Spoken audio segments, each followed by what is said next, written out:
रातों रात राहुल के सिर पर से सारे बाल गायब हो चुके थे और इस वक्त राहुल दिखने में काफी ज्यादा अजीब लग रहा था। वहीं आसपास खड़े हुए सिक्योरिटी गार्ड्स को समझ नहीं आ रहा था कि कल रात को राहुल जब सोया था तब सब कुछ ठीक था, फिर अचानक से उसके साथ ये सब कुछ कैसे हो गया। और सबसे बड़ी बात, इस वक्त उन लोगों को कोई भी क्लू नहीं मिल रहा था, क्योंकि एक भी बाल ना तो बेडशीट पर था और ना ही नीचे जमीन पर था। इस वक्त सारे लोगों को यही चिंता सता रही थी कि आखिर राहुल के बाल गए कहाँ। तभी एक तेज नजर वाले गार्ड की नजर राहुल के तकिए के पास गई, जहाँ कागज में फोल्ड करके कुछ रखा हुआ था। वो जल्दी से राहुल के बेड पर गया और कागज को उठाकर उसमें ध्यान से देखने लगा। उसमें जो चीज थी उसे देखकर उसका पूरा शरीर ठंडे पसीने से भर गया और उसके मुंह से एक शब्द भी बाहर नहीं निकल रहा था। वहीं दूसरी तरफ अभी तक मिस्टर मेहरा को यह खबर मिल गई थी और वो भी भागते हुए हॉस्पिटल आ गए थे। जब उन्होंने गार्ड के हाथ में कागज का टुकड़ा देखा तो उनके एक्सप्रेशन एकदम से बहुत ज्यादा गंदे हो गए। गार्ड ने अपने हाथ में जो कागज का टुकड़ा पकड़ा हुआ था वो एक धमकी भरा हुआ कागज था, जिसे विवान ने खुद वहां रखा था। उसमें लिखा हुआ था, मेरे बॉस से पंगा लेने की कोशिश भी मत करो, क्योंकि अगर तुम दोबारा मेरे बॉस के खिलाफ गए तो तुम्हारे सिर पर जो बाल हैं वो भी गायब हो जाएंगे। इसके साथ साथ नोट के आखिर में 3 एक्सक्लेमेशन मार्क भी लगे हुए थे, जो काफी ज्यादा अजीब लग रहे थे। ये तीनों मार्क खून से लिखे हुए थे और देखने में काफी ज्यादा डरावने लग रहे थे। धमकी से भरा हुआ यह कागज नोट पढ़कर मिस्टर मेहरा की आंखें गुस्से से लाल हो गई और वो वहां से खड़े हुए और अपने गार्ड्स को देखने लगे। तभी गार्ड ने हिम्मत करते हुए मिस्टर मेहरा से कहा, बॉस कल हम लोग रात को दरवाजे पर ही खड़े हुए थे और यहीं पर खड़े होकर ड्यूटी दे रहे थे। हमें अच्छे से याद है कि कल रात को यहाँ पर कोई नहीं। अगले ही पल एक तेज आवाज आई और ये आवाज मिस्टर मेहरा के पैर से जो किक अभी अभी उस गार्ड को पड़ी थी उसकी थी। मिस्टर मेहरा ने बहुत ही गुस्से में उन सारे गार्ड्स को देखते हुए उनसे कहा, क्या कोई भी अंदर नहीं गया था? अगर कोई भी अंदर नहीं गया था तो फिर धमकी से भरा हुआ ये कागज का टुकड़ा यहाँ क्या कर रहा है? और कैसे राहुल के सिर के सारे बाल गायब हो गए? जल्दी बताओ मुझे, यहाँ पर चल क्या रहा था? इस वक्त किसी भी गार्ड को समझ नहीं आ रहा था, क्योंकि ना तो वो लोग झूठ बोल रहे थे और ना ही मिस्टर मेहरा के सवाल गलत थे। इसीलिए इस वक्त किसी भी गार्ड के मुंह से एक शब्द नहीं निकल रहा था। हालांकि वार्ड के दरवाजे और खिड़कियां पूरी तरह से बंद थे और इनको कल रात को ही गार्ड्स ने चेक किया था। इनफैक्ट अभी भी ये दरवाजे और खिड़कियां उसी तरह से बंद थे जिस तरह से कल रात को गार्ड्स छोड़कर गए थे। कहीं से भी किसी भी खिड़की पर डैमेज होने का एक भी निशान नहीं दिखाई दे रहा था। किसी भी गार्ड को समझ नहीं आ रहा था कि आखिर रातों रात कोई कहां से अंदर आया और कैसे ये सब कुछ करके चला गया। ये सब कुछ उनमें से किसी को भी समझ नहीं आ रहा था। मिस्टर मेहरा ने जब देखा कि कोई भी गार्ड अपने मुंह से एक शब्द भी नहीं निकाल रहा है तो उनका गुस्सा और ज्यादा बढ़ गया और उन्होंने मन ही मन में कहा, सारे के सारे नालायक हैं, किसी काम के नहीं है। और इतना कहकर उन्होंने चिल्लाते हुए सबसे कहा, दफा हो जाओ यहाँ से, कोई भी मुझे अपनी शक्ल नहीं दिखाएगा। ये सारे गार्ड्स जिनके ऊपर भरोसा करके मिस्टर मेहरा ने उन्हें ड्यूटी पर रखा था वो अब उनके लिए यूजलेस हो चुके थे और किसी काम के नहीं थे, इसीलिए सबको बाहर निकाल दिया गया था।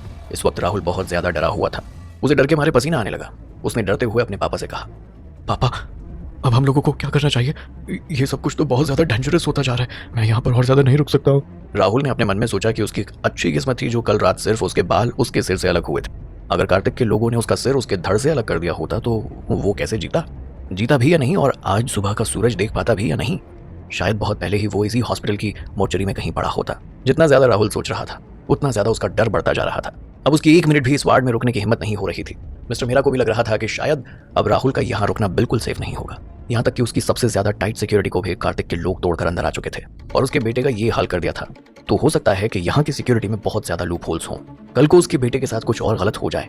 यही सब सोचकर उसने अपने बेटे से कहा, ठीक है तुम मेरे साथ घर चल रहे हो और वहीं पर तुम्हें आराम करना है। ध्यान रखना घर जाते ही इधर उधर भागना शुरू मत कर देना। आमतौर पर राहुल अपने पापा की बात कभी नहीं मानता था, क्योंकि उसे हमेशा अपने दोस्तों के साथ बाहर घूमना, मस्ती करना ये सब पसंद था और खास करके अपनी पावर और रुतबे को दिखाना तो जैसे उसकी फितरत बन चुकी थी। हालांकि आज का दिन अलग था। आज सुबह उसने जो हालत देखी थी उसके बाद अगर उसके पापा भी उसे बाहर जाने को बोलते तो भी वो बाहर नहीं जाता, क्योंकि उसे पता था कि उसका घर फिलहाल उसके लिए सबसे ज्यादा सेफ जगह है। और रही बात मस्ती करने की तो वो बाद में भी कर सकता है। फिलहाल उसे अपनी जिंदगी बचाना ज्यादा जरूरी लग रहा था।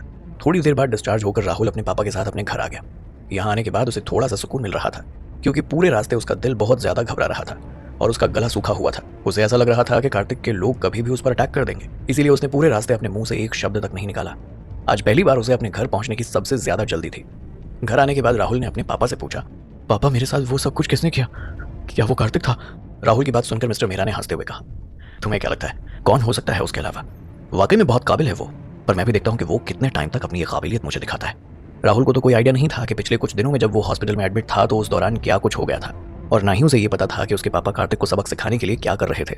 उसे तो बस यही लग रहा था कि उसके पापा कार्तिक से डर गए हैं और कार्तिक के खिलाफ वो कोई भी कदम नहीं उठा रहे। राहुल ने अपने पापा को गले लगाते हुए कहा, पापा आपने देखा ना, उस कार्तिक ने मुझे ना सिर्फ इतनी बुरी तरह मारा बल्कि लगातार मुझे डरा भी रहा है और अभी भी मेरा पीछा नहीं छोड़ रहा है। क्या आपको ये सब कुछ देखकर गुस्सा नहीं आ रहा है? राहुल की बात सुनकर मिस्टर मेहरा ने गुस्सा करते हुए कहा, क्या तुम बेवकूफ हो? तुम्हें अच्छे से पता है कि अगर कोई तुम्हें हाथ भी लगाता है तो मुझे कितना गुस्सा आता है। अपने पापा की बात सुनकर राहुल ने गुस्से से कहा, अगर ऐसा है तो मुझे आपका गुस्सा दिखाई क्यों नहीं दे रहा? जल्दी कीजिए, कुछ तो कीजिए ताकि वो कार्तिक मेरे पैरों में पड़ के मुझसे माफी मांगे। अगर उसे इसी तरह हम लोग हर बार माफ करते रहेंगे तो उसे लगेगा कि हम लोग कमजोर हैं और हो सकता है कि वो कल को हमारे साथ कुछ और भी कर दे। राहुल की बात सुनकर मिस्टर मेहरा ने सरकास्टिक स्माइल देते हुए कहा, तुम्हें इतनी जल्दी क्या है इन सब चीजों की? मैंने पहले ही सब कुछ अरेंज कर दिया है, बस तुम 2 दिन सिर्फ 2 दिन आराम से इंतजार कर लो, तुम्हें मैं गारंटी देता हूँ कि हमें खुद से कुछ करने की जरूरत नहीं पड़ेगी और वो कार्तिक अपने आप मारा जाएगा। राहुल को अपने पापा की बात समझ नहीं आ रही थी।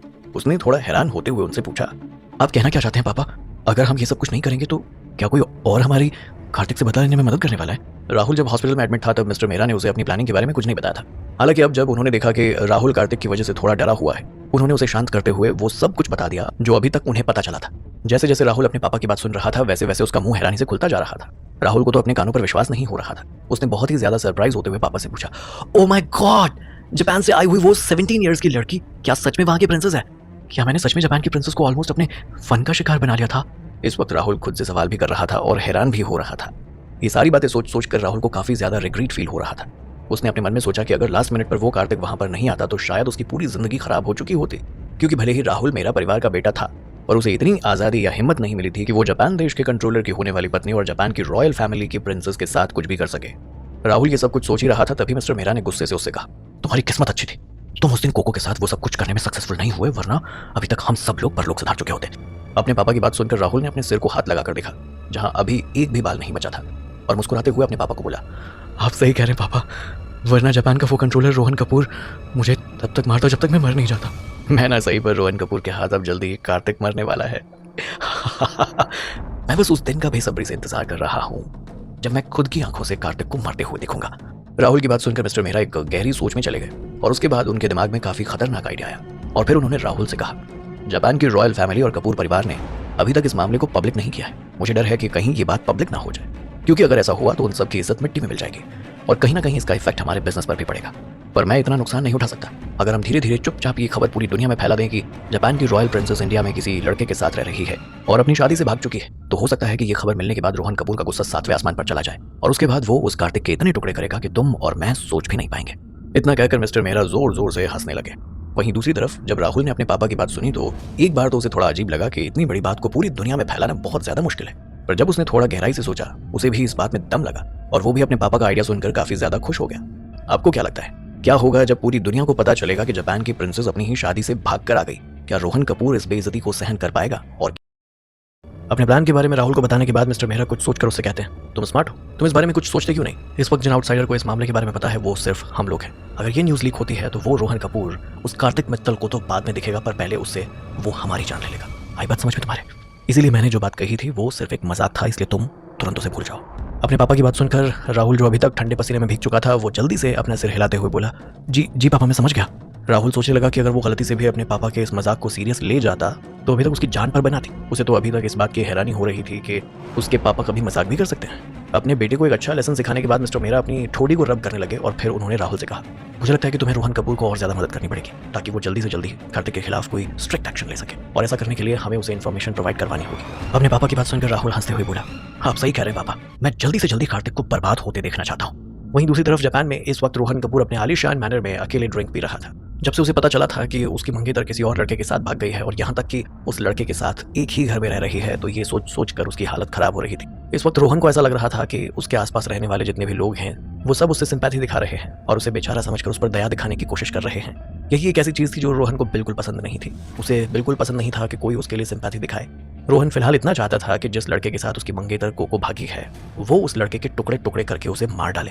रोहन अपनी सोच में गुम था और उसी वक्त उसका फोन बजने लगा। जैसे ही रोहन ने कॉलर आईडी देखी तो उसने फोन उठा लिया और फोन उठाते ही दूसरी तरफ से आवाज आई, हेलो मिस्टर रोहन कपूर, मैं इंडिया से श्रीकांत मेहरा बात कर रहा हूँ। श्रीकांत मेहरा की आवाज सुनकर रोहन ने उससे बहुत ही कोल्ड एक्सप्रेशन के साथ कहा, क्या काम है? असल में रोहन दो लोगों से सबसे ज्यादा नफरत करता था, पहला जिसने कोको को यहाँ से भगाया और दूसरा यही श्रीकांत मेहरा। मिस्टर मेहरा से नफरत करने के पीछे का सबसे बड़ा कारण रोहन के पास सिर्फ एक ही था और वो ये कि रोहन की गर्लफ्रेंड भाग गई है। ये बात श्रीकांत मेहरा जानता था। इसीलिए जैसे ही रोहन ने मिस्टर मेहरा की आवाज सुनी तो उसका गुस्सा और ज्यादा बढ़ गया और वो बिना किसी फीलिंग और एक्सप्रेशन के मिस्टर मेहरा से बातें करने लगा। कहीं ना कहीं मिस्टर मेहरा समझ गए थे, इसीलिए उन्होंने आगे कहा, मिस्टर कपूर सच कहूं तो मुझे भी इस बात पर उतना ही गुस्सा आ रहा है जितना आपको आ रहा है, पर क्या आप जानना चाहेंगे कि वो लड़का रॉयल प्रिंसेस को जो लेकर भागा है उसका नाम कार्तिक मित्तल है और मैंने अपने दम पर उस आदमी की डिटेल इन्फॉर्मेशन निकलवाई है। अगर आप चाहें तो मैं आपको उसकी सारी इन्फॉर्मेशन भेज सकता हूँ। जैसे ही रोहन ने ये बात सुनी तो उसने गुस्से से एक एक शब्द चबाते हुए कहा, तुरंत सारी इन्फॉर्मेशन मुझे ईमेल करो। और इतना कहकर रोहन ने अपना फोन रख दिया। जैसे ही रोहन ने अपना फोन रखा तो उसने तुरंत गुस्से में अपने पैरों को जमीन पर दे मारा और उसके बाद खुद से ही बड़बड़ाते हुए बोला, चाहे तुम कोई भी क्यों ना हो पर मैं तुम्हें मार कर रहूंगा। अपनी बात बोलते बोलते रोहन का गुस्सा और ज्यादा बढ़ गया और उसके हाथ में जो इस वक्त शराब का गिलास था गुस्से में वो टूट गया दूसरी तरफ इस वक्त मिस्टर मेहरा के तो पैर जमीन पर ही नहीं टिक रहे थे। उनकी खुशी का कोई ठिकाना नहीं था। उन्होंने अपनी प्लेट से एक मिठाई उठाते हुए अपने मुंह में रखी और फिर वो जोर जोर से हंसते हुए बोले, कार्तिक मित्तल, अब मुझे कुछ भी करने की जरूरत नहीं है, क्योंकि इस बार तुम्हारी मौत तुम्हारे दरवाजे पर खड़ी है। उसे चाहकर भी तुम अपने से दूर नहीं कर सकते। और इतना कहकर मिस्टर मेहरा जोर जोर से हंसने लगे। वहीं दूसरी तरफ अभी तक मिस्टर मेहरा ने अपने पूरे घर पर बहुत ज्यादा टाइट सिक्योरिटी अरेंज करवा दी थी। इस वक्त घर का कोई भी कोना नहीं था जो सिक्योरिटी से बचा ना हो। एक दिन पहले हॉस्पिटल में जो कुछ हुआ था उसे देखते हुए मिस्टर मेहरा ने ये सब कुछ करवाया था। वो नहीं चाहते थे कि अब कोई और नई मुसीबत कार्तिक उनके लिए खड़ी कर दे। हालांकि आज रात को ही कुछ ऐसा हो गया जिसका उन्हें डर था। जब राहुल अपने रूम में आधी रात को बाथरूम जा रहा था तो नींद में होने की वजह से पहले उसका ध्यान किसी चीज पर नहीं गया, और जैसे ही राहुल बाथरूम के अंदर गया तो एक तेज किलकारी भरी आवाज पूरे घर में गूंज गई। जैसे ही बाहर खड़े हुए बॉडीगार्ड ने यह आवाज सुनी, सारे लोग डरकर तुरंत अंदर आ गए। अंदर आते ही सारे बॉडीगार्ड हैरान हो गए, क्योंकि उन्हें कुछ समझ नहीं आ रहा था कि राहुल किस बात के लिए इतना ज्यादा चिल्ला रहा है, क्योंकि उनके सामने बैठा हुआ राहुल तो उन्हें बिल्कुल ठीक दिख रहा था। अभी तक मिस्टर मेहरा को भी अपने बेटे के चिल्लाने की आवाज आ गई थी और वो भी अपने कमरे से भागते हुए राहुल के कमरे में आ गए थे। जैसे ही उन्होंने राहुल के कमरे में पैर रखा तो जोर जोर से बोलने लगे, क्या हो गया, क्या हो गया, किसने क्या किया है तुम्हारे साथ। हालांकि जैसे ही मिस्टर मेहरा ने राहुल को अपने सामने देखा तो उन्होंने एक सुकून भरी लंबी सांस ली, क्योंकि उनके सामने बैठा हुआ राहुल तो बिल्कुल ठीक नजर आ रहा था। एक तरफ राहुल बिल्कुल ठीक बैठा हुआ था और दूसरी तरफ वो चिल्ला रहा था। ये बात उन्हें समझ नहीं आई। उन्होंने थोड़ा कंफ्यूज होते हुए पूछा, तुम इतनी सुबह सुबह इस तरह से क्यों चिल्ला रहे हो। अपने पापा की आवाज सुनकर राहुल ने बहुत ही ज्यादा बुरी तरह रोते हुए कहा, डैड, सब कुछ खत्म हो गया। राहुल की बात सुनकर मिस्टर मेहरा ने कंफ्यूज होते हुए कहा, क्या खत्म हो गया, साफ साफ बोलो। इस वक्त मिस्टर मेहरा जितने ज्यादा कंफ्यूज्ड थे, उनके पास खड़े हुए सारे गार्ड्स भी उतने ही ज्यादा कंफ्यूज्ड थे। किसी को कुछ समझ नहीं आ रहा था। फिर भी जैसे ही मिस्टर मेहरा की नजर राहुल पर गई, जो लगातार अपनी पैंट को देखकर रोए जा रहा था, तो उन्होंने बिना किसी चीज की परवाह किए सारे बॉडीगार्ड्स के सामने जल्दी से राहुल की पैंट नीचे कर दी और सामने का नजारा देखकर उनकी आंखें फटी की फटी रह गई। इस वक्त तो मिस्टर मेहरा के सिर पर बाल होते तो भी उन्हें ऐसा लग रहा था जैसे उनके सिर के सारे बाल किसी ने काट दिए हो। राहुल के पैरों पर जितने भी बाल थे उन सबको हटा दिया गया था, साथ ही साथ उसके पैर की स्किन भी उतरी हुई थी। राहुल के साथ साथ इस वक्त मिस्टर मेहरा भी बहुत ज्यादा शॉक में चले गए थे। दूसरी तरफ वहीं बाहर जितने भी बॉडीगार्ड खड़े हुए थे उन सबको बहुत ज्यादा हंसी आ रही थी। हालांकि किसी में भी इतनी हिम्मत नहीं थी कि वो मिस्टर मेहरा के सामने हंस सके, क्योंकि अगले ही पल उन सबकी हंसी गायब हो गई। वो सब इस वक्त डर से कांपने लगे, क्योंकि किसी को भी समझ नहीं आ रहा था कि उन सब लोगों के बाहर खड़े होने के बावजूद कोई कैसे अंदर आ गया और कैसे किसी ने ये सब कुछ कर दिया। सारे बॉडीगार्ड्स को यही लग रहा था कि अब मिस्टर मेहरा उन लोगों को छोड़ेंगे नहीं, और पता नहीं जो कुछ भी हुआ है उसकी गारंटी कौन लेगा। अब किसी भी बॉडीगार्ड में यहाँ खड़े होने की हिम्मत नहीं बची थी और ना ही कोई ठीक से सांस भी ले पा रहा था, क्योंकि उन्हें डर था कि अगर उनकी सांसों की आवाज़ मिस्टर मेहरा तक पहुंच गई तो पता नहीं वो किस तरह से रिएक्ट करेंगे। वहीं दूसरी तरफ राहुल इस वक्त बहुत ही ज्यादा गुस्से में था और उसे रोना भी आ रहा था, क्योंकि एक तरफ उसके साथ इतना कुछ हो गया था और दूसरी तरफ उसके पापा ने इतने सारे बॉडीगार्ड्स जो राहुल के लिए सिर्फ एक नौकर थे उनके सामने उसकी पैंट निकाल दी थी। ये सोच सोच कर ही राहुल को बहुत ज्यादा अजीब महसूस हो रहा था। राहुल को इस वक्त इतनी ज्यादा शर्म आ रही थी कि वो जल्दी से अपने कमरे की ब्लैंकेट में जाकर छुप गया और बिल्कुल भी उसने अपना मुंह बाहर नहीं निकाला। वहीं दूसरी तरफ मिस्टर मेहरा इस वक्त बहुत ज्यादा गुस्से में थे। उनका पूरा शरीर गुस्से से कांप रहा था। उन्हें गुस्सा आ रहा था कि वो अपने साथ इतने सारे बॉडीगार्ड रखने के बाद भी खुद को सेफ नहीं कर पा रहे थे। मिस्टर मेहरा को अच्छे से पता था कि ये सब कुछ करा धरा उनके सबसे बड़े दुश्मन कार्तिक का है, पर फिर भी वो उसका कुछ नहीं बिगाड़ पा रहे थे। मिस्टर मेहरा को समझ नहीं आ रहा था कि कार्तिक के पास ऐसे कौन से लोग हैं जो इतनी ज्यादा टाइट सिक्योरिटी के बाद भी उनके घर में घुस आए, और सिर्फ घर में घुसे ही नहीं बल्कि उनके बेटे के शरीर के सारे बाल उन लोगों ने हटा दिए। इस बात की भनक ना उनके बेटे को पड़ी और ना ही यहाँ सिक्योरिटी दे रहे बॉडीगार्ड्स को। मिस्टर मेहरा जो इस वक्त गुस्से में भी थे और डरे हुए भी थे, उन्होंने अपना सिर पीछे करके राहुल की तरफ कमरे में देखा। बिल्कुल एक दिन पहले हॉस्पिटल की तरह ही आज भी राहुल के सिरहाने एक कागज का टुकड़ा रखा हुआ था। मिस्टर मेहरा धीरे धीरे घबराते हुए उस कागज के टुकड़े के पास गए और उसे अपने कांपते हुए हाथों से खोलने लगे, पढ़ने लगे। ये आखिरी बार तुम्हें वार्निंग दी जा रही है, अगर तुम अभी भी नहीं सुधरे और लगातार अंधेरे में तीर चलाते रहे तो इस बार तुम्हारे बेटे की जान सच में खतरे में आ जाएगी। जैसे ही मिस्टर मेहरा ने कागज का ये टुकड़ा पढ़ा तो वो एकदम बेबस और बेजान होकर बेड पर बैठ गए और उनके हाथ में जो कागज का टुकड़ा था वो नीचे जमीन पर गिर गया। हालांकि वैसे तो उस कागज के टुकड़े में बहुत सारे शब्द लिखे हुए नहीं थे, पर जितने भी शब्द लिखे हुए थे वो मिस्टर मेहरा को अंदर तक डराने के लिए काफी थे। कार्तिक के लोग सिर्फ उसके घर में ही नहीं घुस रहे थे, बल्कि उन लोगों को मिस्टर मेहरा की एक एक मोमेंट के बारे में पता था, और ये सब कुछ देखकर मिस्टर मेहरा को पहली बार बहुत ज्यादा डर लग रहा था। मिस्टर मेहरा ने अपने मन में सोचा कि उन्हें इस बार ये धमकी इसीलिए मिली है क्योंकि उन्होंने रोहन को कॉल किया था और उसको कार्तिक के बारे में सब कुछ बताया था। कार्तिक को कहीं से ये बात पता चल गई, इसीलिए उसने दूसरी बार अपनी ये वार्निंग उसे भिजवाई है। मिस्टर मेहरा को भी समझ आ गया था कि ये सब कुछ कोई मजाक नहीं चल रहा था। अगर उन्होंने इसी तरह लगातार कार्तिक के लिए मुश्किलें खड़ी करने की कोशिश की तो शायद सच में कार्तिक राहुल के साथ बहुत बुरा कर देगा। मिस्टर मेहरा सोचने लगे कि अब शायद वो रोहन कपूर का इंतजार नहीं कर सकते कि वो कब कार्तिक से बदला ले। वहीं दूसरी तरफ कार्तिक सबसे पहले अपना बदला मेहरा परिवार से लेना चाहता था और उसे इस बात से कोई डर नहीं लग रहा था कि जल्दी ही रोहन और जापान की रॉयल फैमिली उसके साथ कुछ बहुत बड़ा करने वाली है। मिस्टर मेहरा अपने मन में सोचने लगे कि जिस तरह से लास्ट के 2 दिन राहुल ने अपनी लाइफ में जिए हैं उस हिसाब से कोई भी ये बता सकता है कि कार्तिक की ताकत को रोकना बिल्कुल भी आसान काम नहीं, और जो इस बीच में आएगा वो राख होकर रहेगा। इस वक्त मिस्टर मेहरा वहीं राहुल के कमरे में बेड के कोने पर बैठे हुए थे और कमरे में पूरी तरह से शांति छाई हुई थी। वहीं दूसरी तरफ सारे बॉडीगार्ड्स इस वक्त ठंडे पसीने में भीगे हुए थे। उन्हें ऐसा लग रहा था कि मिस्टर मेहरा अपना सारा गुस्सा उन लोगों पर उतारेंगे। हालांकि इस बार जो कुछ भी हुआ था वो सब पिछली बार से काफ़ी अलग था, क्योंकि पिछली बार राहुल के साथ जो हुआ था वो हॉस्पिटल में हुआ था। इस बार जो हुआ है वो उनके अपने घर में हुआ है। और यहाँ तक तो सिक्योरिटी मिस्टर मेहरा इन सिक्योरिटी गार्ड्स को कोई दोष नहीं दे रहे थे, क्योंकि उन्हें पता था कि ये सब कुछ राहुल के साथ कार्तिक ही करवा रहा है। मेरा परिवार के सिक्योरिटी गार्ड्स की जो ताकत थी वो कार्तिक के लिए काम करने वाले टाइगर सिक्योरिटी गार्ड्स की ताकत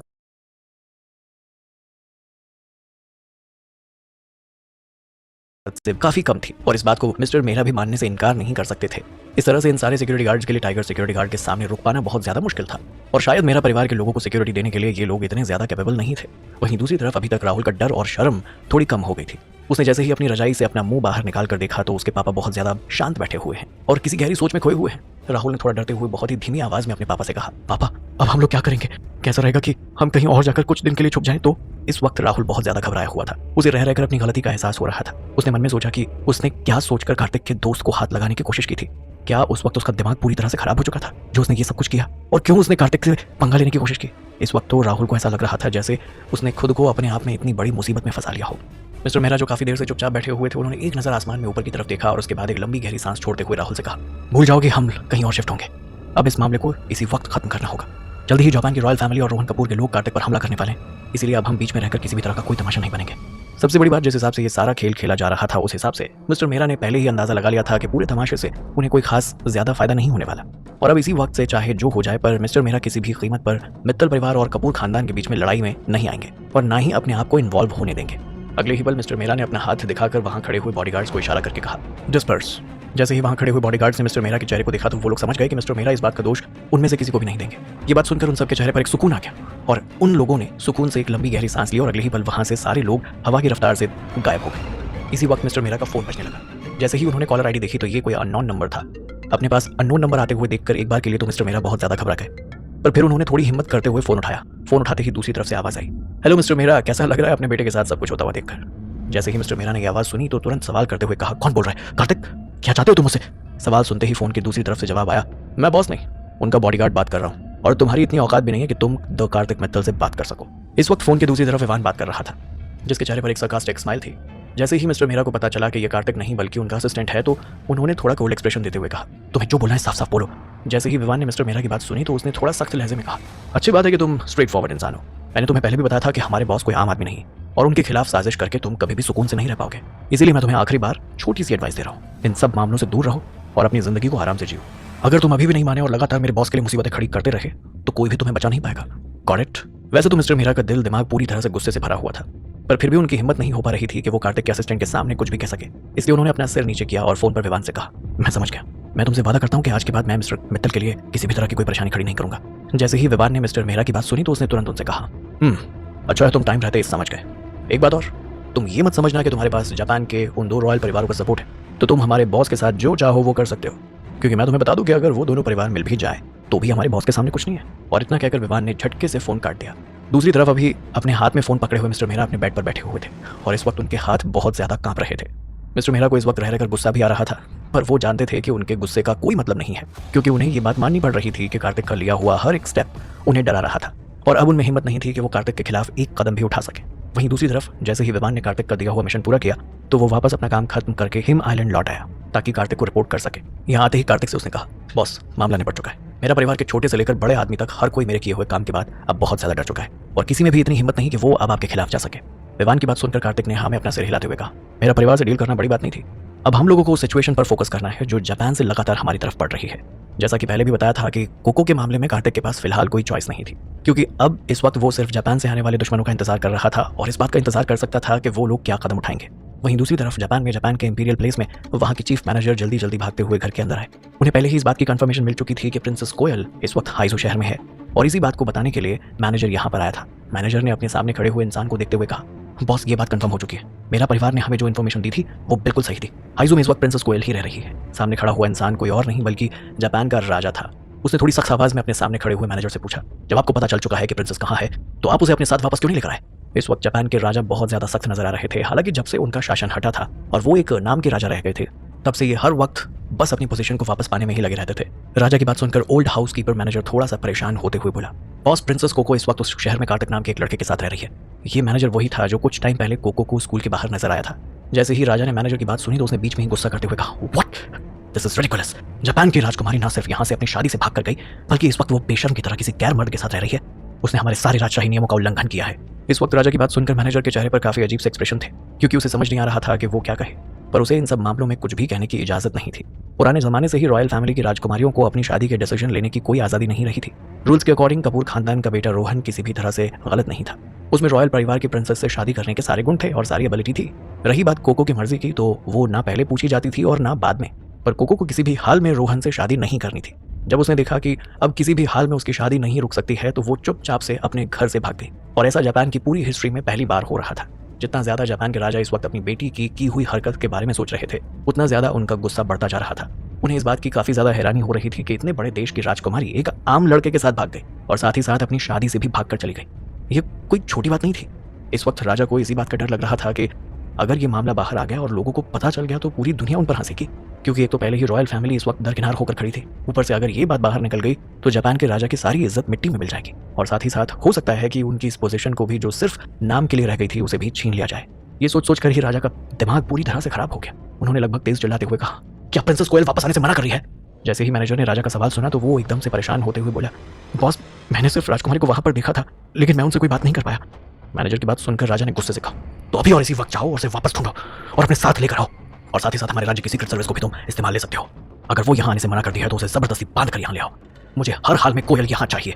राजा की बात सुनकर मैनेजर ने जल्दी से जवाब देते हुए कहा, जैसा आपने कहा है वैसा ही होगा सर। इतना कहकर वो मैनेजर वहां से जल्दी से चला गया। दरवाजे तक पहुंचते पहुंचते उसका पूरा शरीर ठंडे पसीने में भीग चुका था। जैसे ही वो राजा के महल से बाहर निकला तो उसने सुकून की एक सांस ली और अपने माथे पर आए हुए पसीने को साफ किया। मैनेजर ने अपने मन में सोचा कि प्रिंसेस कोयल आपकी वजह से इस बार बहुत बड़ा तूफान आया है। चलिए जानते हैं आखिर राजा किस इंपीरियल सीक्रेट सर्विस की बात कर रहा है। और इस वक्त जापान के रॉयल परिवार के राजा ने अपने मैनेजर को यह कह दिया था कि उन्हें हर कीमत पर कोयल वापस जापान में चाहिए, और अगर वो अपनी मर्जी से आने से मना करती है तो जापान की इंपीरियल सीक्रेट सर्विस का इस्तेमाल किया जाए। जैसे ही मैनेजर ने यह बात सुनी तो वो पूरी तरह से ठंडे पसीने में भीग गया, क्योंकि इंपीरियल सीक्रेट सर्विस में 10,000 एलीट बॉडीगार्ड थे जो सिर्फ और सिर्फ राजा की बात को सुनते थे, उन्हीं के ऑर्डर को फॉलो करते थे। अगर उन्हें एक बार किसी भी काम को करने के लिए कह दिया जाए तो वो उस काम को बहुत ही हिंसात्मक तौर पर करते थे, और उन्हें राजा की तरफ से हर तरह की छूट दी जाती थी। वो जैसे चाहे वैसे मिशन को अंजाम दे सकते थे। वैसे तो जापान की रॉयल फैमिली ने जापान पर कंट्रोल करने का सारा अधिकार खो दिया था, पर फिर भी जापान की सरकार की तरफ से हजारों सालों से चले आ रहे जापान के राजाओं के शासन को इग्नोर नहीं किया जा सकता था। इसीलिए अभी भी इन लोगों के पास बहुत कुछ ताकत बची हुई थी, जिसमें रॉयल फैमिली की सबसे बड़ी ताकत उनकी ताकत का एक मजबूत स्तंभ सीक्रेट सर्विस थी। इन लोगों के किए हुए काम पर राजा के अलावा कोई भी सवाल नहीं उठा सकता था। इस बार राजा ने खुद प्रिंसेस को वापस लाने के लिए इन्हें ऑर्डर दे दिया था। अगर प्रिंसेस अपनी मर्जी से वापस आती है तो ठीक है, वरना अगर इन लोगों ने अपने तरीके से कुछ भी किया तो खून की नदियां बहनी शुरू हो जाएगी। और ऑफ कोर्स ये लोग किसी भी कीमत पर प्रिंसेस कोको को हाथ भी नहीं लगाएंगे। पर हाँ, कार्तिक, जिसका नाम प्रिंसेस कोको के साथ जुड़ चुका था, उसे ये लोग किसी भी कीमत पर जिंदा नहीं छोड़ने वाले थे। वहीं दूसरी तरफ रॉयल परिवार का मैनेजर कहीं ना कहीं कम या ज्यादा कार्तिक की सिचुएशन को समझ चुका था, और उन्हें पता था कि कार्तिक कोई आम आदमी नहीं है। अगर उसे रॉयल परिवार के सीक्रेट बॉडीगार्ड से लड़ना पड़ा तो वो किसी भी हाल में अपने कदम पीछे नहीं लेगा। और वहीं दूसरी तरफ इस बार राजा वाकई में बहुत ज्यादा गुस्से में थे, और इस बार सिर्फ जापान के राजा ही नहीं बल्कि कपूर खानदान भी, जिनके पास दुनिया की सबसे ज्यादा खतरनाक फौज थी, उनका भी मिजाज गर्म था। दोनों ही राजा की तरफ से मिलने वाले ऑर्डर का इंतजार कर रहे थे। तभी रोहन ने अपने आदमियों को ऑर्डर दिया, अभी और इसी वक्त हाइजू चले जाओ और कोको को वापस लेकर आओ। अगर वहां पर तुम्हें किसी भी तरह की कोई परेशानी हो तो बिना रहम खाए सामने वाले को मार देना। जापान में इस वक्त रॉयल परिवार और कपूर परिवार दोनों ही परिवार के लोग इंडिया की तरफ बढ़ रहे थे, और वहीं दूसरी तरफ इंडिया में कार्तिक इस वक्त अपने इंडस्ट्रियल आइलैंड पर था और अभी अभी बनकर तैयार हुए अपने नए रिसर्च इंस्टीट्यूट को देख रहा था। ये इंडस्ट्रियल आइलैंड कार्तिक का future research and development centre बनने वाला था। इस वक्त कार्तिक जहां खड़ा था वो पूरी बिल्डिंग बाहर से देखने पर बहुत ही लो प्रोफाइल लग रही थी, और उसे देखकर कहीं से भी नहीं लग रहा था कि ये कोई रिसर्च इंस्टीट्यूट है, और ना ही फिलहाल बिल्डिंग के अंदर कुछ था। और ऐसा इसलिए था क्योंकि बिल्डिंग अभी अभी बनकर तैयार हुई थी और बाकी के सारे इक्विपमेंट्स यहाँ पर लाए जाने बाकी थे। हालांकि जल्दी ही रजत और रितिका की ताजमहल 5 स्टार होटल के विला में बनी हुई लेबोरेटरी यहाँ पर शिफ्ट हो रही थी। इन सब में सबसे ज्यादा जरूरी वो सर्वर था जिसके बारे में सिर्फ कार्तिक और रजत ही जानते थे, और उसे यहाँ तक पहुंचाने में कार्तिक ने रजत की काफी मदद की थी। कार्तिक अच्छे से जानता था कि ये सिर्फ एक सर्वर नहीं बल्कि एक ऐसा खजाना है जिसकी ना तो कोई कीमत लगा सकता है और ना ही ये कभी खत्म हो सकता है। इसे जितना ज्यादा खोदा जाए उतना ज्यादा इसमें रहस्यमय तरीके से चीजें बाहर आती हैं। अगर इस खजाने का एक भी टुकड़ा बिना कार्तिक की परमिशन के बाहर निकल गया तो पूरी दुनिया में सुनामी आ सकती है। इसलिए कार्तिक और रजत दोनों ही इस सर्वर को लेकर बहुत ज्यादा सीरियस थे और पूरी तरह से सोच समझकर इसका इस्तेमाल कर रहे थे। ताजमहल 5 स्टार होटल का जो विला था वहां रखा हुआ हर एक सामान पूरी तरह से पैक कर लिया गया था और उस जगह को एकदम साफ कर दिया गया था ताकि किसी भी तरह का कोई भी सामान वहां पर ना छूटे और ना ही किसी को इस जगह क्या हो रहा था इस बात का पता चले। यहाँ का जितना भी सामान था वो इंडस्ट्रियल आइलैंड पर लेकर जाया जा चुका था जब से ये लोग इंडस्ट्रियल आइलैंड पहुंचे थे, कार्तिक जो यहाँ पर रिसर्च इंस्टीट्यूट को देखने के लिए आया था, उसने भी रजत की मदद करते हुए वहाँ रखे हुए बॉक्स को ओपन किया और जितने भी इक्विपमेंट्स वहाँ पर थे उन सबको इंस्टॉल करने लगा। हालांकि जैसे ही कार्तिक ने वहाँ रखे हुए एक बहुत बड़े बॉक्स को खोला तो उसके अंदर जो चीज थी उसे देखकर कार्तिक बुरी तरह से डर गया। जैसे ही कार्तिक ने उस चीज को देखा तो वो डर कर 2 कदम पीछे उछल कर गिर गया। एक बार के लिए तो कार्तिक को ऐसा लगा जैसे उस बॉक्स के अंदर कोई इंसान है। हालांकि जब उसे ध्यान से देखा तो वो कोई इंसान नहीं था बल्कि कुछ और था, क्योंकि उस अजीब से दिखने वाले इंसान जैसे सामान की जो स्किन थी वो काफी ज्यादा अलग थी। बॉक्स में रखे हुए उस सामान को देखकर ऐसा लग रहा था जैसे वो किसी लड़की का फिगर हो, जो चेहरे से बहुत ही ज्यादा खूबसूरत था और ओवरऑल देखा जाए तो बहुत ज्यादा सुंदर लग रहा था। कार्तिक ने हंसकर थोड़ा सा गुस्सा करते हुए रजत से कहा, रजत तुम कभी नहीं सुधरोगे ना, तुम वाकई में लेबोरेटरी में इस तरह की इनफ्लेटेबल चीजों को रखते हो। तुम्हें नहीं लगता कि तुम आजकल कुछ ज्यादा ही बेशर्म होते जा रहे हो और फिर अपने आप को बेशर्म बनाने में लगे हुए हो। कार्तिक की बात सुनकर रजत ने एक बार फिर उस बॉक्स की तरफ देखा और फिर खुद को डिफेंड करते हुए बोला, ये सब कुछ क्या हो रहा है कार्तिक, ऐसा कुछ भी नहीं है और ये कुछ भी इनफ्लेटेबल चीज नहीं है, बल्कि ये तो फर्स्ट जनरेशन का आर्टिफिशियल इंटेलिजेंस बायोनिक रोबोट है। जैसे ही कार्तिक ने ये बात सुनी तो वो एकदम से अपनी जगह पर खड़ा हो गया और हैरान होते हुए बोला, क्या कहा, first generation artificial intelligence bionic robot, तुम लोगों ने इतनी जल्दी ये सब कुछ कैसे बना लिया? कार्तिक का सवाल सुनकर रजत ने उससे कहा, ये अभी पूरी तरह से मैच्योर नहीं हुआ है, ये सिर्फ एक प्रोटोटाइप है, बहुत सारी चीजें हैं जो अभी तक मॉडिफाई नहीं हुई है। जैसे ही कार्तिक ने रजत की पूरी बात सुनी तो उसने थोड़ा सा रिग्रेट होने लगा। उसने रिग्रेटफुल होते हुए कहा, अच्छा मुझे लगा था कि पूरा हो गया। कार्तिक को उदास देखकर रजत ने मुस्कुराते हुए कहा, वैसे तो अभी भी एंड्रॉइड में आर्टिफिशियल इंटेलिजेंस का काम पूरा नहीं हुआ है, पर फिर भी हमारे पास यहाँ अभी 3 एक्सपेरिमेंटल बायोनिक डॉग्स हैं। और इतना कहकर रजत ने सामने रखे हुए 3 बॉक्सेस की तरफ इशारा कर दिया। जैसे ही कार्तिक ने ये देखा तो बहुत ज्यादा एक्साइटेड हो गया। इस वक्त उसकी क्यूरियोसिटी छुपाई नहीं छुप रही थी। वो जल्दी से उनके पास गया और उन्हें खोलने लगा। जैसे ही कार्तिक ने तीनों बॉक्सेस को खोला उसने देखा कि 3 बड़े बड़े डॉग्स उन बॉक्सेस में सोए हुए थे। उन्हें देखकर ऐसा लग रहा था जैसे वो बहुत गहरी नींद में सोए हुए हैं। हालांकि कार्तिक जानता था कि अभी तक इन्हें एक्टिव नहीं किया गया है, इसलिए ये कोई मूवमेंट नहीं कर रहे थे। इन तीनों डॉग्स का साइज बहुत ज्यादा बड़ा था और दिखने में बहुत ज्यादा जंगली लग रहे थे। जमीन पर लेटे लेटे ही ये डॉग्स कार्तिक की कमर तक आ रहे थे। अगर ये डॉग अपनी जगह पर खड़े हो गए तो शायद 2 मीटर से भी ज्यादा लंबे हो जाएंगे। और इन तीनों जंगली और खूंखार डॉग्स का रंग भी काफी अलग था। इनमें से एक डॉग सफेद रंग का था और दूसरा डॉग ब्लैक रंग का, और तीसरा जो था वो इन दोनों से अलग था, उसका रंग गोल्डन था। रजत ने जब देखा कि कार्तिक इन तीनों डॉग्स को लेकर बहुत ज्यादा एक्साइटेड हो रहा है तो वो जल्दी से कार्तिक के पास गया और उन तीनों डॉग्स का इंट्रोडक्शन करवाते हुए बोला, ये तीनों बायोनिक मैकेनिकल डॉग लगभग एक ही साइज के दिख रहे हैं, पर सच तो ये है कि इनमें से व्हाइट डॉग सबसे छोटा डॉग है। इनकी बनावट थोड़ी सी अलग है और ये पतले और चपटे हैं और इनका इस्तेमाल सबसे ज्यादा एक्सर्टिंग फोर्स के लिए किया जाएगा। ब्लैक कलर के डॉग को मैंने मीडियम साइज में बनाया है और इसका काम मेन तौर पर अटैक करना होगा। इसके दांत और जबड़ों को मैंने बहुत मजबूती से बनाया है। इसको मैंने सबसे ज्यादा हार्ड टाइटेनियम निकल अलॉय से बनाया है और इसके दांत बहुत ही शार्प है। और रही बात गोल्डन कलर के डॉग की, तो ये सबसे बड़ा डॉग है और इसका मेन काम डिफेंस का होगा। इसके शरीर पर जो भी बाल है उन्हें हमने न्यूटन मैकेनिकल फाइबर से बनाया है। इन सब का इस्तेमाल अगर आराम से किया जाए तो कोई दिक्कत नहीं है, पर अगर गोल्डन कलर के डॉग के बालों को ज्यादा मजबूती से पकड़ा जाए तो ये सिचुएशन के अकॉर्डिंग एक आर्मर की लेयर में बदल जाते हैं, जिससे इनकी बॉडी सेफ हो जाती है। और सबसे बड़ी बात, इनकी स्किन और फ्लैश को मैंने सॉफ्ट लेकिन सबसे टफेस्ट स्टील से बनाया है। कार्तिक ने एक बार इन सबको हैरानी से देखा पर अगले ही पल थोड़ा सा कंफ्यूज हो गया और कंफ्यूज होते हुए बोला, क्या तुम्हारे कहने का ये मतलब है कि ये तीनों आर्टिफिशियल मैकेनिकल डॉग बनकर पूरी तरह से तैयार हो गए? कार्तिक का सवाल सुनकर रजत ने अपना सिर हाँ में हिलाते हुए कहा, यस बॉस, हम इन प्रोडक्ट्स को कंप्लीट प्रोडक्ट के तौर पर कंसीडर कर सकते हैं। अगर आप कंटिन्यूअस इन्हें ऑप्टिमाइज करना चाहते हैं तो आपको एक्चुअल कॉम्बैट में पार्टिसिपेट करना होगा। इनके अंदर जो आर्टिफिशियल इंटेलिजेंस है वो खुद ही इन्हें आसपास के माहौल के अकॉर्डिंग बैटल इन्फॉर्मेशन के बारे में सारी जानकारी धीरे धीरे कलेक्ट करने में मदद करेगी। रजत की बात सुनकर कार्तिक ने उससे पूछा, ऐसी भाषा बोलो जो मुझे समझ में आए। कार्तिक का सवाल सुनकर रजत को कुछ समझ नहीं आया कि वो और कौन सी भाषा में बोले, इसीलिए उसने अपना सिर खुजाना शुरू कर दिया और कार्तिक को सवालिया नजरों से देखना शुरू कर दिया। रजत को इस तरह की हरकत करते हुए देखकर कार्तिक समझ गया कि उसे कुछ समझ नहीं आया है। उसने अपना गला थोड़ा साफ किया और उसके बाद रजत से कहा, मेरे कहने का मतलब है कि मुझे इनके फंक्शंस के बारे में थोड़ा और बताओ। कार्तिक की बात सुनकर रजत ने बहुत एक्साइटेड होते हुए उससे कहा, बाकी नॉर्मल फंक्शंस के अलावा ये लोग अपने मुंह से आग भी निकाल सकते हैं, साथ ही साथ अल्ट्रासोनिक वेव और राडार की मदद से ये किसी भी इंसान को ढूंढ भी सकते हैं। इनके पास रियल डॉग की तरह जो खूबियां होती हैं वो सब तो हैं ही। इसके अलावा ये इंफ्रारेड, फेंट लाइट, हीट लाइट और अदर ऑब्जर्वेशन इक्विपमेंट्स। रजत अपनी बात पूरी कर पाता उससे पहले ही कार्तिक, जो लगातार बहुत ही ध्यान से उसकी एक एक बात सुन रहा था, उसके चेहरे पर एक अलग ही चमक आ गई। उसका चेहरा उम्मीदों से भर गया और अपने सामने 3 डॉग्स को देखकर उसे इस वक्त रजत और रितिका की हुई कलाकारी पर बहुत ज्यादा गर्व महसूस हो रहा था। कार्तिक ने जल्दी से अपने दोनों हाथों को बजाते हुए एक तेज आवाज की और उसके बाद कहा, वेरी गुड, इन सबको मेरे हिमालयन पर लेकर चलो और वहीं पर इनका ट्रायल भी देख लेंगे।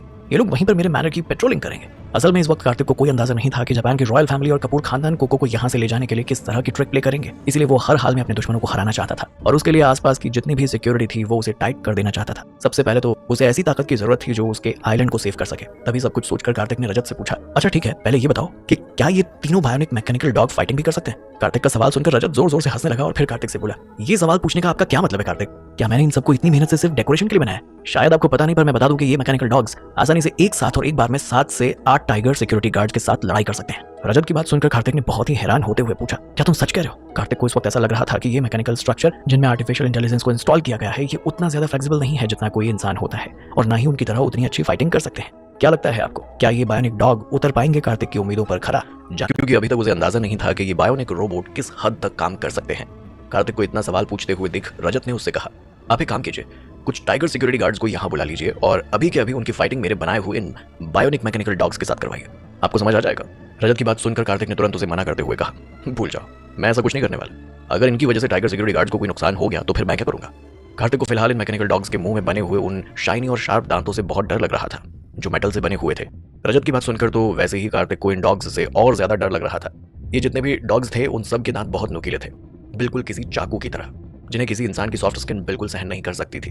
अगर एक बार के लिए इनके दांत किसी इंसान के शरीर पर लग जाए तो हो सकता था कि उससे इंसान को बहुत ज्यादा नुकसान हो जाए। वैसे तो इन डॉग्स के दांत बहुत ज्यादा भयंकर थे और बहुत डरावने भी थे, पर फिर भी रजत के बनाए हुए ये तीनों मैकेनिकल डॉग्स और इनकी क्रिएशंस काफी अच्छी थी। ये सिर्फ देखने में ही बहुत ज्यादा अच्छे नहीं लग रहे थे, बल्कि भरे पूरे शरीर की वजह से ये बहुत ज्यादा क्यूट भी नजर आ रहे थे। कार्तिक ने थोड़ी चिंता करते हुए कहा, अगर मैं इन डॉग्स को अपने आइलैंड पर लेकर जाऊंगा और इन्हें पेट्रोलिंग करने दूंगा तो क्या ये रैंडमली किसी भी इंसान को नुकसान पहुंचा देंगे। कार्तिक का सवाल सुनकर रजत ने उसे कहा, सब बिल्कुल ठीक होगा क्योंकि इंटेलिजेंस स्कोर के अंदर 0 है और इन लोगों की इंटेलिजेंस किसी भी जीनियस से बहुत ज्यादा हाई है। जैसे ही हम लोग आइलैंड पर फेशियल रिकॉग्निशन का इस्तेमाल करेंगे तो ये लोग अपने आर्टिफिशियल इंटेलिजेंस के थ्रू इन्हें पहचान लेंगे और वहां रहने वाले लोग इन्हें अपने दुश्मन नहीं लगेंगे। जैसे ही रजत ने कार्तिक की बात सुनी तो उसने थोड़ा सेटिस्फाई होते हुए कहा, अच्छा तो ऐसी बात है, फिर मैं इन्हें अपने साथ आइलैंड लेकर जाऊंगा। कार्तिक की बात सुनकर रजत ने उसे रोकते हुए कहा, क्या बोल रहे हो कार्तिक, क्या तुम सच में इसे अपने साथ लेकर जाओगे। ये सिर्फ एक प्रोटोटाइप है, वैसे तो इसके अंदर सब कुछ परफेक्ट है, पर फिर भी बहुत सारा काम अभी फिक्स करना बाकी है। इन तीनों एंड्रॉइड को बनाने में और इनकी क्राफ्टिंग करने में रजत को बहुत ज्यादा टाइम लगा था और उसने बहुत मेहनत की थी। और सबसे बड़ी बात कि उसके पास पहले से टेक्नोलॉजी थी, वरना उसे और भी ज्यादा मेहनत करनी पड़ती। हालांकि जब तक फैक्ट्री में काम शुरू नहीं हो जाता तब तक इन चीजों का बड़े लेवल पर मास प्रोडक्शन भी शुरू नहीं हो सकता था। वहीं दूसरी तरफ कार्तिक इसे अपने साथ ले जाने की बात कर रहा था, जबकि अभी तक तो ये सब कुछ पूरी तरह से तैयार भी नहीं हुआ था और रजत ने काफी मेहनत के साथ काफी टाइम देते हुए इन सबको बनाया था। इसीलिए कार्तिक की ले जाने की बात सुनकर उसे दिल में थोड़ा दर्द होने लगा। कहीं ना कहीं ये इन सब से अटैच हो गया था और वो कुछ दिन और इन सब के साथ अपना टाइम गुजारना चाहता था। ये सारे मैकेनिकल बायोनिक रोबोट बिल्कुल किसी ऑर्डिनरी डॉग की तरह दिखाई देते थे। हालांकि इनका साइज काफी ज्यादा था और इस वजह से ये थोड़े रियल नजर आते थे। और अगर बात इन डॉग्स की बनावट की जाए तो इनके अंदर पूरी तरह से मशीन को डाला गया था और बाहर से इन पर नकली बाल लगाए गए थे और इनके अंदर जो बैटरी लगाई गई थी वो सुपर एनर्जी बैटरी थी। ये लोग सिर्फ पेट्रोलिंग का और गार्ड का काम ही नहीं करते थे, बल्कि नॉर्मल डॉग्स की तरह लोगों से इंटरेक्ट भी करते थे। इसमें और नॉर्मल पालतू डॉग्स में किसी भी तरह का कोई अंतर नहीं था और ये बात कार्तिक को भी काफी ज्यादा पसंद आ रही थी और इसीलिए वो इन डॉग्स को अपने साथ अपने आइलैंड पर लेकर जाना चाहता था। बायोनिक डॉग्स और बायोनिक रोबोट्स ये दो ऐसे प्रोजेक्ट थे जिन पर सबसे ज्यादा ध्यान देने के लिए, उन्हें डेवलप करने के लिए कार्तिक ने रजत को कहा था। इस वक्त कार्तिक के अंडर में बहुत सारी इंडस्ट्रीज थी और उन सब पर कार्तिक का अपना कंट्रोल था जो धीरे धीरे बढ़ता जा रहा था। ऐसे में कार्तिक अपने कुछ हजार टाइगर सिक्योरिटी गार्ड्स पर निर्भर नहीं रह सकता था जो लिमिटेड सिक्योरिटी ही दे सकते थे। कार्तिक का साम्राज्य धीरे धीरे बढ़ता जा रहा था और इसी वजह से लिमिटेड टाइगर सिक्योरिटी गार्ड्स के भरोसे कार्तिक रह नहीं सकता था। उसे ऐसे लोग चाहिए थे जो उसके इशारे पर कुछ भी करने को तैयार हो जाए और 24 घंटे सिक्योरिटी दे सके। इस दुनिया में बिजनेस और बिजनेसमैन ये दोनों कोई छोटी या आम बात नहीं थे, क्योंकि हर दिन इनका लोगों से उलझना होता था और इसी वजह से इनकी जिंदगी हर वक्त युद्ध का मैदान बनी रहती थी। कब कौन सा दुश्मन कहां से आकर इन पर वार कर दे इन्हें पता भी नहीं होता था। इसीलिए कार्तिक चाहता था कि उनकी सेफ्टी को ध्यान में रखते हुए जल्द से जल्द बायोनिक रोबोट्स और ये टेक्नोलॉजी उसके आसपास रहे, ताकि वो और ज्यादा बेहतर तरीके से दुनिया पर राज कर सके और अपने कामों को अंजाम दे सके। हालांकि कार्तिक तीनों बायोनिक डॉग्स को अपने साथ अपने आइलैंड पर ले आया था और यहाँ ऑटोमेटिकली एक्टिव करने के बाद पूरे आइलैंड पर पेट्रोलिंग करने का काम दे दिया था। जैसे ही कार्तिक के घर पर काम करने वाले नौकरों ने देखा कि कार्तिक अपने साथ 3 डॉग्स लेकर आया है तो वो बहुत ज्यादा हैरान रह गए, क्योंकि इन 3 डॉग्स का साइज बहुत ज्यादा बड़ा था। हालांकि नौकर होने की वजह से ना तो उन्हें कोई सवाल करने का हक और ना ही उन्हें इन सब के बारे में बहुत ज्यादा नॉलेज थी, इसीलिए उन्होंने बहुत ज्यादा इन सबको लग रहा था कि कार्तिक ने शायद इन स्पेशल डॉग्स को कहीं से खरीदा है, पर किसी को नहीं पता था कि ये डॉग्स जो इतने बड़े दिख रहे हैं और असली डॉग्स की तरह लग रहे हैं, असल में सिर्फ एक मशीन है। वहीं दूसरी तरफ इस वक्त कार्तिक भी बहुत ज्यादा एक्साइटेड था। वो देखना चाहता था कि इन 3 बायोनिक डॉग्स की कॉम्बैट स्ट्रेंथ कैसी है। कार्तिक इन डॉग्स की कैपेसिटी को अच्छे से देखना चाहता था। हालांकि सेफ्टी इशू को देखते हुए कार्तिक ने इनकी लड़ाई टाइगर सिक्योरिटी गार्ड से करवाने का विचार तो पूरी तरह से अपने मन से हटा दिया था, क्योंकि कार्तिक जानता था कि इससे टाइगर सिक्योरिटी गार्ड्स को बहुत ज्यादा नुकसान होने वाला है और हो सकता है कि उनकी जिंदगी भी खतरे में पड़ जाए। वहीं दूसरी तरफ विवान अपनी टीम में 3 नए गार्ड्स को शामिल होते हुए देखकर बहुत ज्यादा एक्साइटेड हो रहा था।